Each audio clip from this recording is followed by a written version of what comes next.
Hello mga ka-KJ, it's me again, Madam KJ. Ito yung video namin na hindi pa bumabagyo. At napakaganda, maaliwalas, at napakagandang tanawin sa aming mini farm na talaga namang nakaka-relax. Titignan mo pa lang, lalo na kapag ikaw ay nag-stay dito.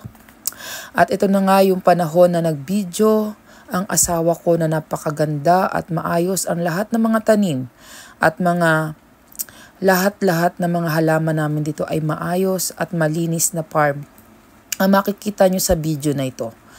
At talaga namang alagang-alaga at napakagaling ng taga-asikaso namin sa farm na ito. At talagang masasabi kong napakaganda at na maayos ang mga halaman. At talagang may mga vitamins pa yan, o 'di ba?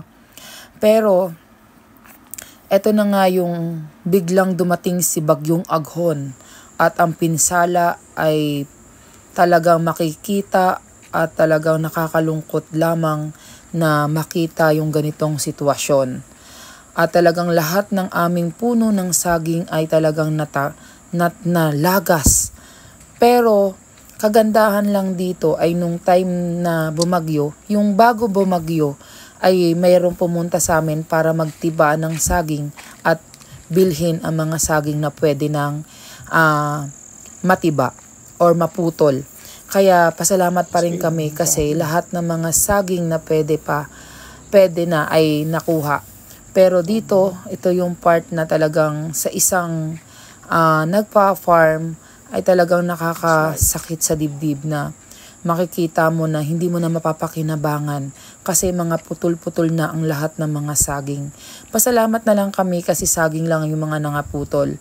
Kasi yung aming rambutan at saka lansones ayan naman at mga nakatayo pa. At talagang malalaki na rin. Sabi ko nga, pasalamat pa rin kami kasi ito lang naman yung naging pinsala sa aming farm. At alam kong darating din yung panahon na magiging maayos din ito. Nakakalungkot,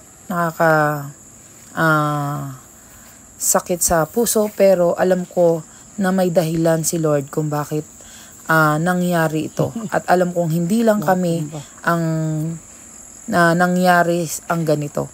At alam ko may mas malala at mas masakit pa sa kanila ang mga nangyari. Kasi dito sa amin, ito naman almost 4,000 square meter lamang naman yung farm namin na puno talaga ng saging. Pero pasalamat pa rin nga kami at natiba na nga yung iba. Na ibenta na namin nung nung day before yung bagyo.